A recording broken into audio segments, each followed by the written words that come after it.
성부와 성자와 성령의 이름으로 말씀드립니다. 한 주간 동안 안녕하셨는지요? 오늘은 새로운 교회력이 시작되는 대림절 첫 주일입니다. 대림절은 교회력에 따라 성탄 전 4주간 예수의 성탄과 다시 오심을 기다리는 시기입니다. 대림절을 맞으면서 드는 생각은 시간이 벌써 이렇게 흘러서 1년이 지났는가라는 것입니다. 봄이 된 듯 싶으니 여름이 오고 또 서늘한 가을과 찬바람이 부는 겨울이 와서 이제 2023년을 과거로 돌리려 합니다. 우리는 이것을 순환이라고 부를 수 있지만 한편 반복이라고도 부를 수 있습니다. 오늘은 제가 새로 맞이하는 대림절에 반복이란 주제를 가지고 말씀드리고자 합니다. 사랑의 블랙홀이라는 영화가 있습니다. 이 영화는 아주 재미있기도 하지만 동시에 우리에게 많은 생각거리를 제공합니다.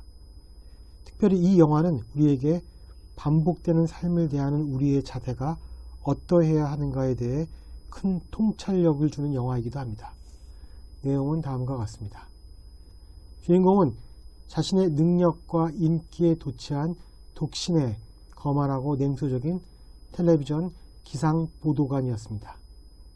그는 여성 프로듀서 그리고 카메라맨과 함께 뻥스톤이라는 마을로 취재를 가게 됩니다.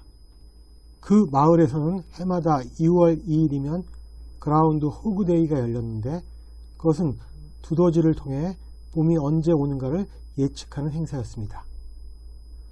주인공은 무성의하게 취재를 마친 다음 급히 마을을 떠나지만 폭설로 길이 막혀서 다시 마을로 돌아오게 됩니다. 그런데 다음 날부터 이상한 일들이 발생하기 시작합니다. 시간이 진행되지 않고 하루 단위로 반복되는 것이었습니다. 깨어나면 항상 2월 2일 그라운드 호그데이였습니다. 어제와 똑같이 행사를 취재하고 폭설로 눈이 막혀 호텔로 돌아온 날이 지속되었습니다. 그런데 신기한 일은 자신만 그것을 의식할 뿐 다른 사람은 전혀 그것을 모른다는 것이었습니다. 그는 마치 블랙홀에 빠져있는 기분이 들었습니다. 그는 이 마을을 빠져나가기 위해 여러 가지 방법을 시도합니다. 자살도 시도해보지만 다음 날은 살아있었습니다. 어차피 내일이면 모든 사람들이 그가 한 일을 잊어버리기 때문에 사람들에게 시비를 걸며 싸우기도 하고 거칠게 대하기도 했습니다. 그러나 어떠한 방법으로도 이 블랙홀을 빠져나갈 수 없다는 것을 깨닫게 된 주인공은 지금까지와는 다른 방법으로 하루를 맞이하고자 마음먹습니다. 그는 예전과는 다르게 동료들을 친절하게 대하고 스스로 미신이라고 얕보던 행사를 성실하게 취재하며 죽을 운명인 노숙인 할아버지에게 훌륭한 식사를 대접합니다. 그리고 아무 소용이 없는 줄 알면서도 열심히 재즈 피아노를 배워 여성 프로듀서를 위해 연주도 하고 얼음 조각을 배워 그녀를 조각하기도 합니다. 즉 반복되는 무의미한 매일매일에 긍정적인 의미를 부여하기 시작한 것입니다. 그렇게 시간이 흐르면서 이제 그는 처음에 거만하고 냉소적인 기상보도관이 아니라 온 마을 사람들로부터 존경과 사랑을 받는 사람으로 변해 있었습니다. 그라운드 호그데이의 행사의 끝머리에는 총각 경매라는 프로그램이 있었는데 주인공의 선행에 감동받은 여성 프로듀서는 지갑을 털어 주인공을 사게 됩니다. 그리고 다음날 아침 그는 매일 똑같던 아침 방송의 시그널 음악이 바뀌어 있음을 알게 되었고 창밖의 풍경도 바뀌었음을 알게 되었습니다. 드디어 그는 한없이 반복되던 블랙홀에서 빠져나오게 된 것입니다.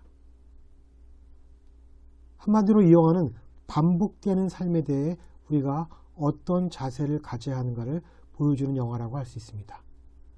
오만 불선했던 주인공은 불가항력적으로 반복되는 똑같은 날에 대해 처음에는 자신의 습성대로 부정적이고 냉소적으로 반응하다가 시간이 지날수록 타인에게 의미 있는 일을 하고자 하는 방향으로 삶을 틀게 됩니다.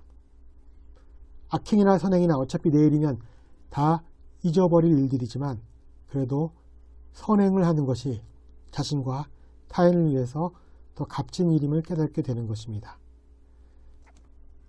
그렇게 함으로써 결국 그는 끝나지 않을 것 같았던 블랙홀에서 벗어나게 되는 것입니다. 이 영화를 만든 감독은 우리에게 쳇바퀴처럼 굴러가는 삶에 치이지 말고 스스로가 자신의 삶에 긍정적인 의미를 부여한다면 좀 더 인생을 값지게 사는 것은 아닐까라는 결론을 제시합니다. 반복에 관한 또 다른 이야기가 있습니다. 이번 이야기는 좀 더 비장합니다. 그리스 신화의 시지프스 이야기입니다. 시지프스는 신들에게 미움을 받아 유영지로 쫓겨나게 됩니다. 그리고 신들이 그에게 부과한 별은 산 정상에 바위를 굴려 올리는 일이었습니다. 그러나 그렇게 정상까지 바위를 굴려 올리면 그 바위는 여지없이 바닥으로 굴러내렸습니다. 그렇게 아침해가 떠서 저녁해가 질 때까지 시지프스가 하는 일이라고는 반복적으로 바위를 굴려 올리는 일이었습니다.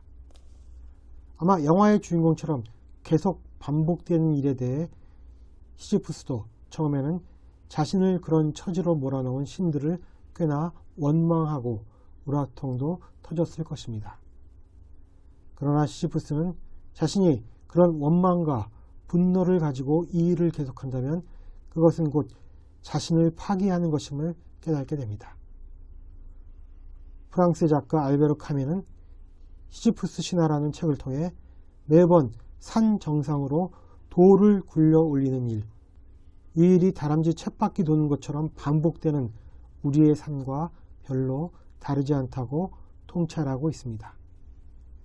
그래서 카뮈는 어차피 비껴가지 못할 운명이라면, 어차피 벗어나지 못할 블랙홀이라면 그 운명을 피하지 않고 그 블랙홀을 벗어나지 않은 채 그곳에서 버티는 것, 그 삶의 현장에서 쓰라리고도 멋진 내기를 지탱하는 것이 시지프스의 목이며 또한 우리의 목이라고 말합니다.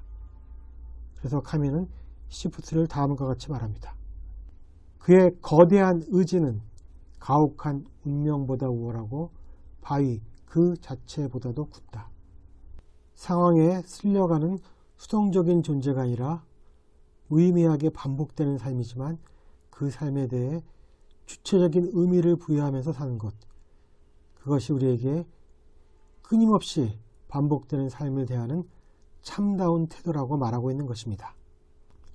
즉 명철한 의식을 가지고 그 상황을 주도하며 의미를 부여하며 사는 것, 그것이 인간이 할 수 있는 가장 숭고한 일 중에 하나이며 우리에게 성장을 가져다주는 일이라고 카뮈는 말하고 있습니다.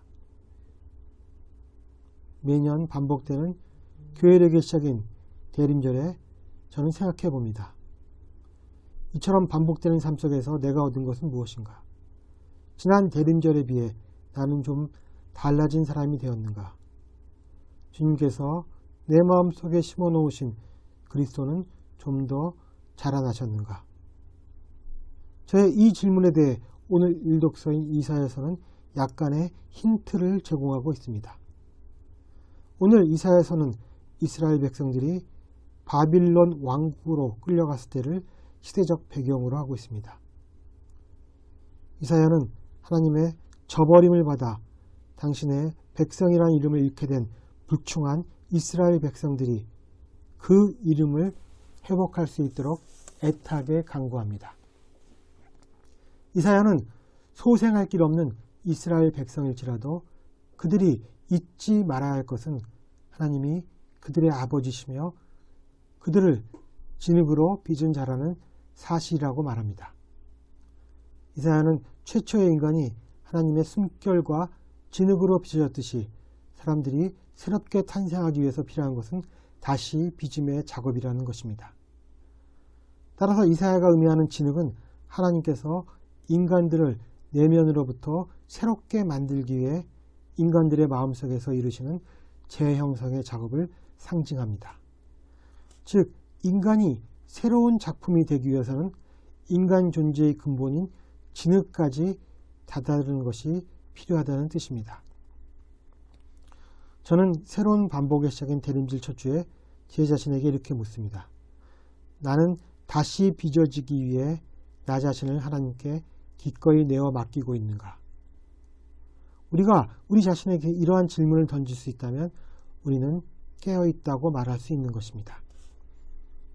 우리는 운명처럼 주어진 반복의 굴레 속에서 매번 새롭게 빚어져 그 반복에 대해 새로운 의미를 부여하며 사는 존재가 되어야 합니다.